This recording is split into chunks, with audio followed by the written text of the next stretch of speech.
Welcome, my digital pathology trailblazers. We are reporting live from the Digital Diagnostics Summit, and I'm here with a special guest, Imogen Fit from Signify Research. Learn about the newest digital pathology trends in science and industry, meet the most interesting people in the niche, and gain insights relevant to your own projects. Here is where pathology meets computer science. You are listening to the Digital Pathology Podcast with your host, Dr. Alexandra Zhurov.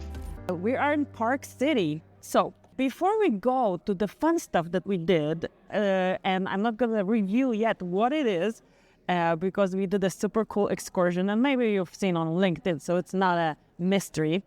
Let's talk about the through line and topic of the summit. So the summit is organized by Lumea. Lumea is a digital pathology company, a software company that enables labs to go digital. Not only software, they have hardware as well, yeah. And the important thing is that this summit is, the theme is climbing the Digital Pathology Mountain. And who is coming here? It's a little bit different because it's a conference, but it's actually a retreat. And it's small. Like, how many people do we have? Less than 100. It's more intimate than other events, I think. Yeah, less than 100 people. And it's those, I would say, those who are pretty high on the Digital Pathology Mountain, or who are already waving at us from the top and trying to help us and basically guide us. And that was the through line of the event. Did you attend the keynote from the Everest? Yes. Everest climber? Any takeaways? Yes. So I had to leave for a short bit, and then I came back in, and the vibe of the room was completely different. Everybody was Oh no, you missed the keynote. I know. But honestly, just watching everybody else's reactions, they were just astounded by this story and how this guy had not, I think he summited Mount Everest twice, not once. And as he was sort of talking and comparing that to resilience and all the kind of themes that you need when you're a pioneer in innovation, I knew that the rest of the audience had massively enjoyed the talk. So. It was amazing. So basically the story was, long story short, was that we had a person who actually climbed Mount Everest, right? And he didn't achieve it in the first attempt. And that was kind of one of the messages. So he climbed Mount Everest, didn't do it in the first attempt, needed help, and succeeded in the second attempt. And obviously there was a lot of lessons learned, but one of the lessons is you may not succeed in the first attempt, right? Yeah. And if you really want to do it, then you're going to do it, and you're going to find people who help you. I have some notes from Lumea team and also my notes. So did you attend Orly's talk? Yeah, that was really good. I think she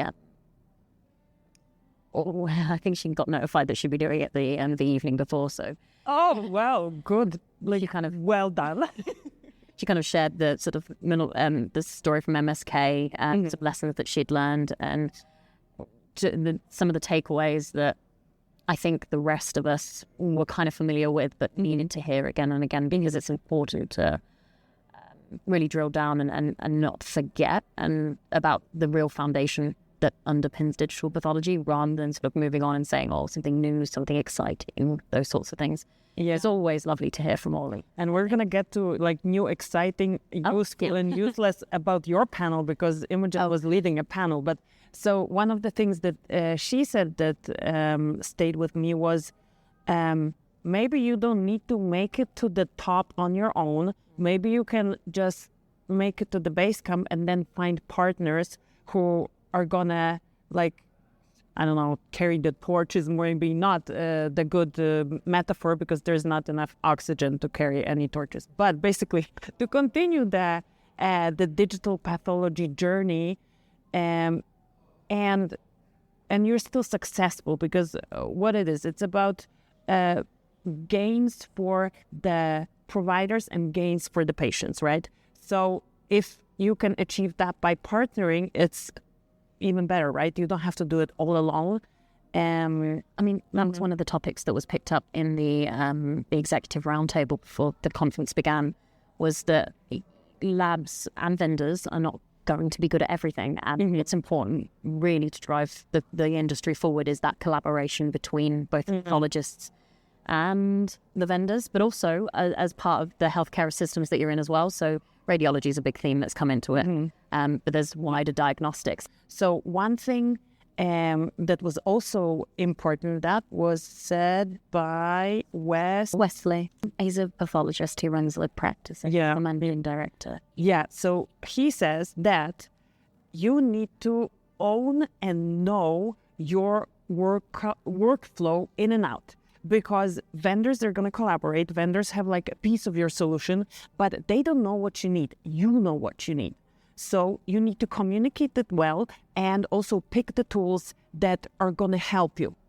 And another comment from Dr. Kapoor was that he was funny because like when you ask people, why would you climb the Everest? And one of the I don't know, I've heard this response. I don't know if it's a quote or something, because it's there. And he said what a stupid reason to do something. Like, why would you do digital pathology just because you can? No. There are so many different reasons as well. So exactly, right? But because you can is none of them when it comes to digital pathology. So, evaluate where you are, start with the basic, like what Orly said, and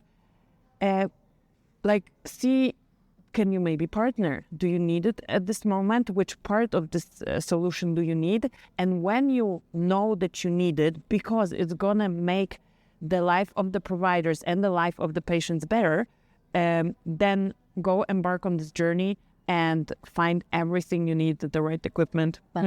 Bernhardt. That was his last name, Wesley Bernhardt. Wesley Bernhardt. Yeah, Bernhardt. Like German Bern. Okay, Bernhardt.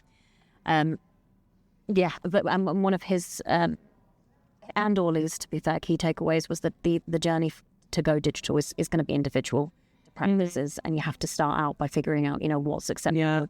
What are the key outcomes that I, in my institution, want for this? Because if you don't have that at the forefront of your mind first, then it becomes very difficult to decide later down the line as well. Super important keyword, the outcomes, because I think, especially when you're at the beginning of the journey, you look for a blueprint, what are the steps to take, and it's rather, okay, what are the outcomes that I want to achieve, and then working backwards, right? Yeah, and we talked a bit about value and what does the actual value from digital pathology mean to you? Is it things like improved efficiency? Well, they were talking about improved efficiency, contributing to research meaningfully, actually improving patient outcomes. There were small topics like data monetization for just sort of offsetting digital pathology costs. Because it's quite additive. It meant something very different to everybody, and I think the underlying sort of theme as well was that the stakeholders that I talked to are very serious about their role as sort of custodians of that data, and that if they're going to go digital, then they should really be able to make use of it to its fullest, and make sure that they track things like patient outcomes, like that improvement for pathologist workflow and things like that. Yeah, I like the word custodians, and that ties into kind of Lumea's heritage, because one of the founder was Dr. Matt Levitt, and he's now the founder of the Digital Diagnostics Foundation. And their mission is to basically be the honest broker, be the custodian, be the guardian of the data that on one hand protects the patients and makes sure that everything is covered on that, and on the other side makes it possible for institutions to do ethical, transparent research with the data that they have. And they also have different sources of the data. So it's not just one populations. They have different demographics, also a lot of underrepresented demographics in the data, especially in the time of personalized medicine. It's not going to be one algorithm fits all. Yeah, but before we talk about the fun stuff that we did and all the discussions that we had there, let's talk about your panel. What did you lead? What was the topic of the panel? Who were your guests and what were the takeaways? So I led the panel was essentially talking about the essential components of the digital pathology toolkit. This is what you need to go digital and what's kind of like the fat and the trimmings, the stuff that you do with. I like they use this word, dead weight. Yeah, dead weight was something we discussed quite thoroughly. So I think we had Andy, we had Giovanni, a few key stakeholders, Greg as well. So Giovanni, I mean, do I have to introduce him? I feel like everybody knows him. I just, let's say the first and last name, because we kind of meet them at every conference. You're going to see them at every conference. And sometimes I forget their last name. Giovanni Lujan, I remember his last name. Gregory Osmond, and Adam Cole, because I'm terrible with last names. Yeah. So Gregory had founded previously a company called Pathology Watch, which recently got quite electronic. By the way, and also we're a guest on the Digital Pathology podcast, and Dr. Adam Cole was a guest on the Digital Pathology podcast, and so was Giovanni Lujan. So if you want to know who these people are, this is the podcast.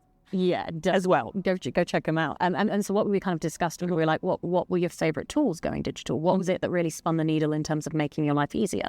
What was something that you maybe wasted money on and you didn't really like? And I think some of the key themes that came about was it's not necessarily always about a single tool. It's about how that tool is actually embedded into the workflow and the impact it has on the workflow. Because it can do amazing things, but at the end of the day, if it sort of replicates what the pathologist can do in 3 seconds, then it's worthless. If it's a really useful tool, but you have to open 10 pop-up window every time you want to use it, or you want to change that, sort of modify the results, again, it just adds to the work. Nobody wants EHR user burnout replicated in digital pathology. Yeah. I mean, I did probe a little bit further. I was, come on now, let's have some specific. Yeah, did you ask them any tough questions? So we avoided... What did you waste money on? Well, so we avoided specific vendor, like calling out specific vendors, but things that got mentioned were QA, like QA tools. And I think that was Greg, if I'm wrong.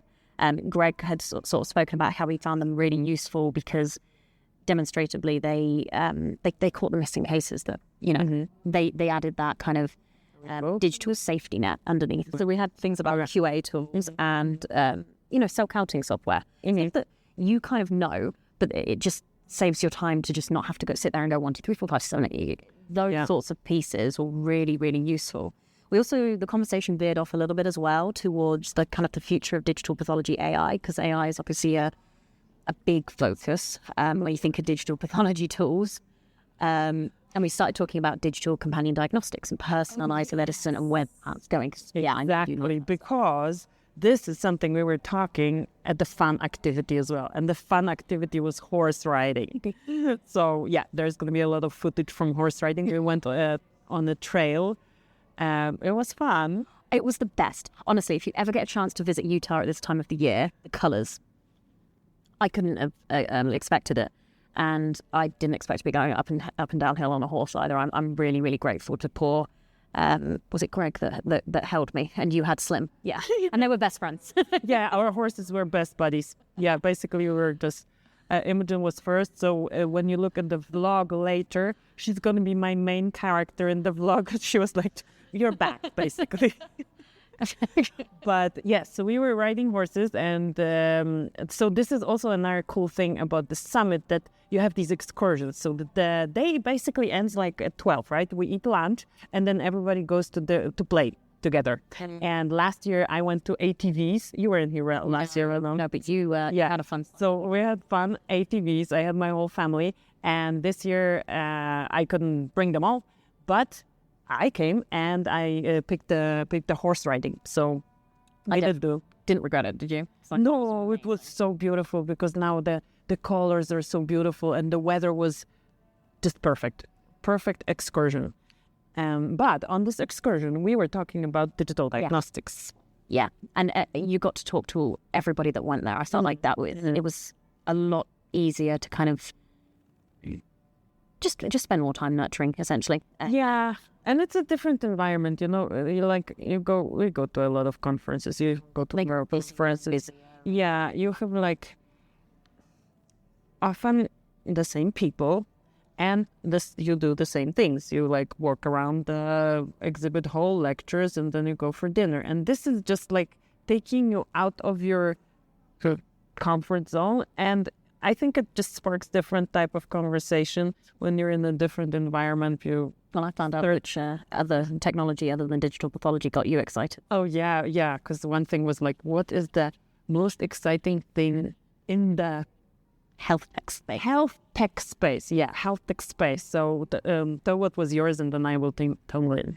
I just find 3D printing fascinating, and then 3D cell printing. Yeah, specifically because you can do the prosthetics, and you can do like the bits for surgery, and that's obviously very useful and coming in the near term. But like 3D cell printing a heart onto it, I find that fascinating. If anyone wants to talk about it, but then yours was also equally kind of like, So I recently learned about synthetic blood, like without antigens, non-antigenic synthetic blood that I think they started working on it and using it in Japan, and it has a longer shelf life than the blood from humans. And also the main reason of unsuccessful blood transfusion is because there is no match, or there is no testing to see if it's a match. So you basically like wasted blood.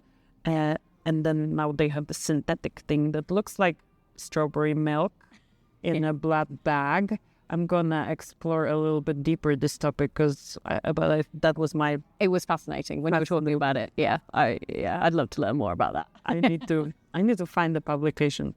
But going back to the topic of personalized image-based diagnostics. Yes, digital CDX.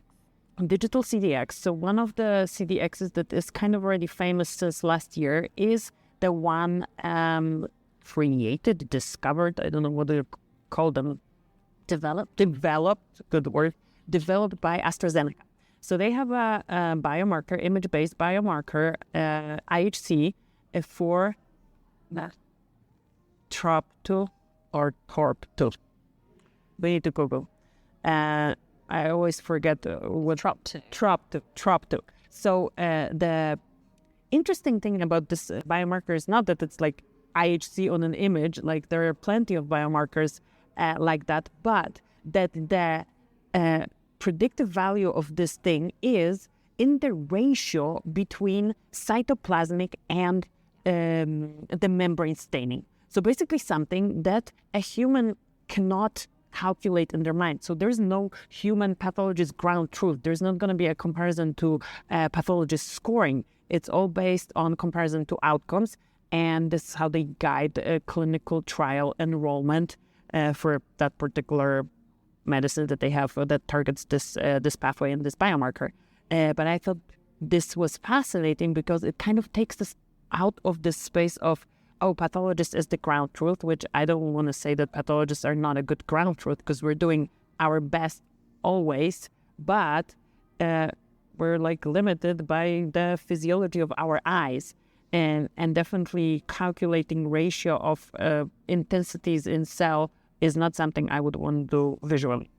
But that's just one, and you said that this space is growing. Yeah, the space is growing. There's so I can't speak about any like individually because we're not public ones. So pharma is a lot of different pharma players are working on different digital CDX algorithms for different indications. So AstraZeneca's obviously. We have our users. Look, they are helping TROP2 normalized membrane ratio. No, well, there's nothing too specific that I can think about because it's the reason that you see many pharma companies investing in digital pathology is they're using it for biomarker discovery, but they're also thinking about that kind of commercial opportunity with pairing it with an algorithm. So pharma is, as it's developing more and more personalized therapies, ADCs, antibody drug conjugates, is a massive trend that's seen as one of the forefronts of healthcare.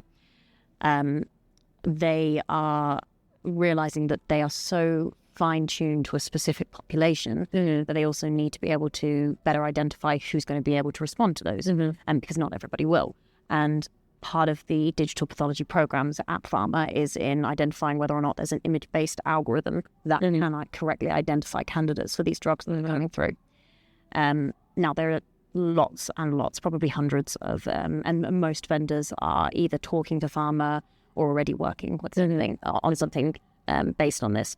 So with AstraZeneca in partnership with Daiichi Sankyo, and obviously Roche as a digital pathology vendor, with them announcing breakthrough device designation, that's kind of like the first of a snowballing effect. So we will see more over the next couple of years. So yeah, it's something that's really exciting, and that I think a lot of pathologists that speak to Pharma are really excited about as well.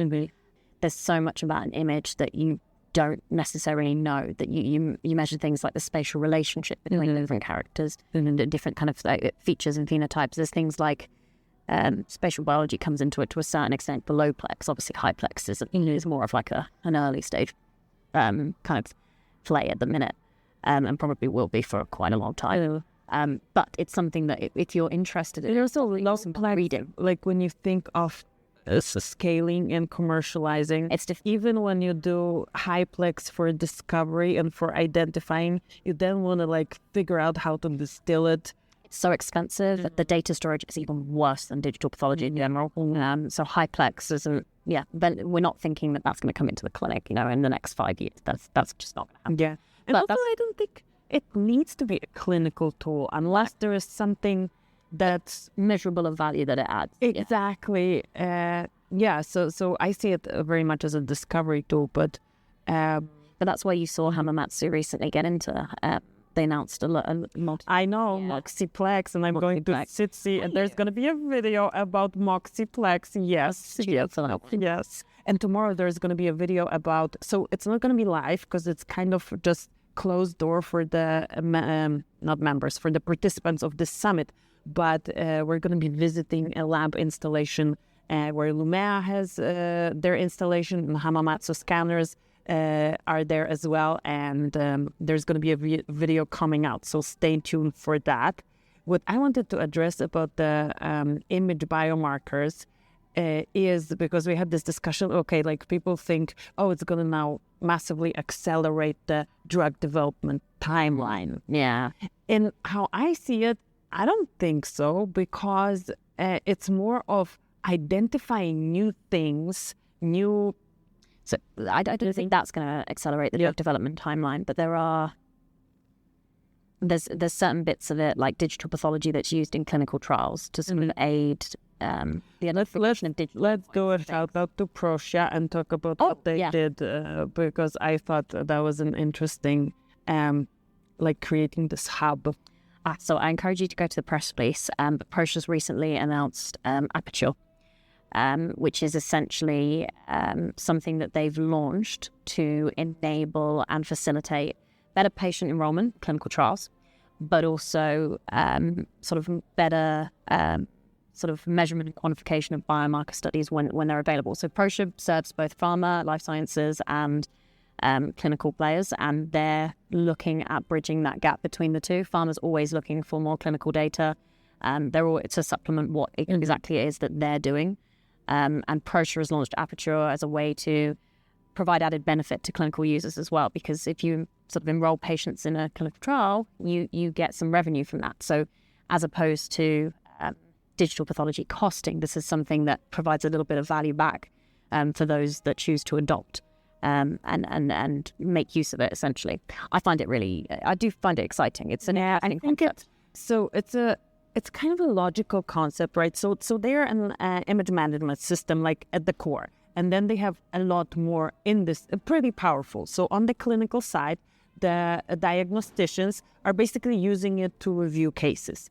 And then you said there's like some kind of alert system that matches the clinical trials and the... Because the pathology system is kind of like that software system where the diagnosis is made. It's like it goes then to the EHR, the diagnosis. Okay. But immediately in the digital pathology IMS that patient has been flagged as of having that condition.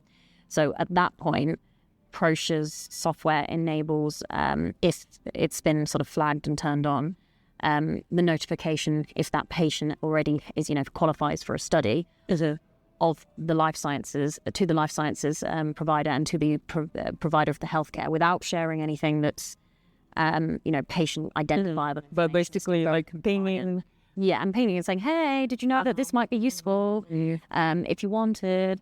So that's, Yeah, and after, so I kind of peripherally know how difficult it is to manage a clinical trial from conversation. So my husband, he is working for a pharma company that is running one right now. And it's difficult. Then I had obviously guests on the podcast who work in clinical trials and just praise the value of digital pathology in the recent podcast that was not the most recent, like 2 podcasts ago.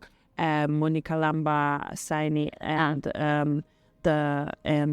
Tom Kimper from Barco, they were talking about color and different things, but also emphasizing how important that is for clinical trials. Like the management, and especially of global ones, it's like crazy. Like I don't know how people ever manage to run trials without digital pathology and keep managing doing that.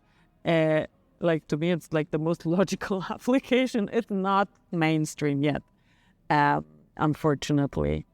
But yeah, creating this hub where, everybody who runs trials can get like alerts that there are potential candidates for the trials and for the patients. Like I have personal stories where people were waiting for diagnosis for a month and then the trial opportunity was gone. So, it's really interesting. I'm excited to see how well, what end users essentially, how well they accept it, how quickly they adopt it, but also what they end up using it for, because it's probably one of those applications where you're surprised as well by the innovative ways that users to figure things out.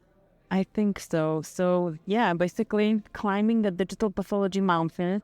I don't know, it was a theme or maybe just something that came to my mind. It's like,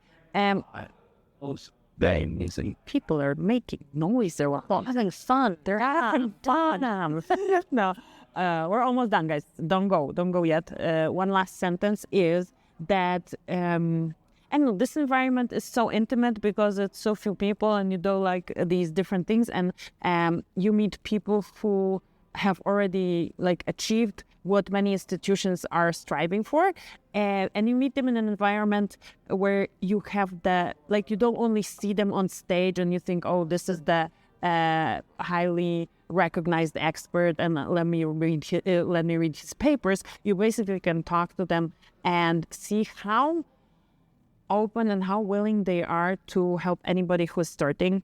And one nice thing from last year, there are also a few pathologists. So it's not just pathologists. There are pathologists here, but a lot of decision makers, a lot of pathologist entrepreneurs or physician entrepreneurs, managers, vendors. So it's very much like the deal makers of this industry as well, and analysts, some podcasters as well, vloggers also make it into the mix. But for example, last year I remember a person who just was like getting into the space. She is a practicing pathologist and she was looking for a remote digital job. And today I meet her and she says, I am working fully digital, fully remotely. I'm like, yes, the way to go. It's really lovely. Yeah, so thank you so much for joining me, Imogen. Thank you so much for joining. Thank you so much for staying till the end. And this means you are at Digital Pathology Trailblazers. If you're considering conferences for next year, definitely consider this one. Very powerful event, very intimate and fun in a fun place. I hope we can do this next year again, right? I hope so too. If not, then at Path Visions, and if not, then at Global Engage, or we're going to be at Path Visions soon, aren't we? Yeah, like both San Diego. So yeah. If you guys are at Path Visions, I'm going to organize a lunch. I'm going to send you, join my email list. Let me put this link for the email list. And also, when you join it, when you scan this code, you also will get the book. Not the paper version, but the digital version.